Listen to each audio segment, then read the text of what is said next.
na masaya, puro tawa at ligaya. Di mo pinansin ang luha ng ibang pamilya. Akala mo panalo ka ang bida sa eksena, pero bawat maling hakbang may kapalit na problema. Habang may umiiyak, ikaw ay nangiti. Kala mo'y wala nakakita sa mga lihim sa gabi. Ngunit ang panahon, marunong maningil. Kapag bumalik ang lahat, wala ka nang mapipigil. Di man ngayon, darating din ang araw. Lahat ng itinanim mo, ikaw rin ang aani. Walang sikreto ang habang buhay na nakatago. Sa huli katotohanan din ang mananalo. Karma ang katapat sa bawat kasalanan. Bawat luha ng iba may katumbas na kabayaran. Kung nanakit ka ngayon, bukas ikaw naman. Iikot ang mundo, babalik ang kasalanan.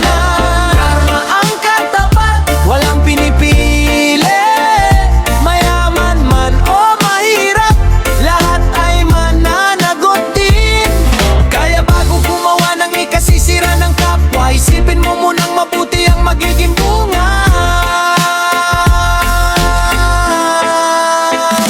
Hindi mo man takasan ang sariling konsensya. Mas mabigat pa yan kaysa anumang sentensya. Ang respeto at katapatan ng tunay na yaman, di panlalamang para lang sa pansamantalang kasiyahan. Kung may pagkakamali, may pagkakataong magbago. Mas mabuti ang umamin kaysa patuloy na magtago. Dahil ang taong marunong magsisi at bumawi, mas may pag-asang makabangon muling magsimula.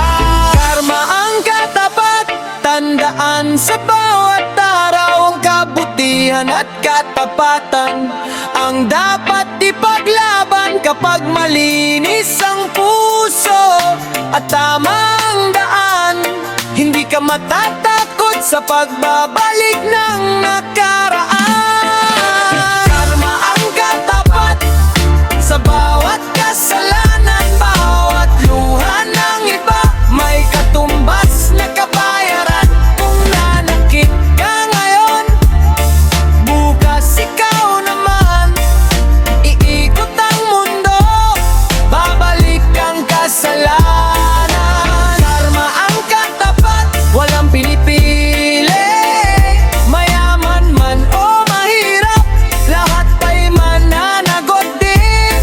Kaya bago gumawa ng ikasisira ng kapwa, isipin mo munang mabuti ang magiging bunga. Bawat desisyon ay may bunga. Piliin ang tama, dahil sa huli, karma ang katapat.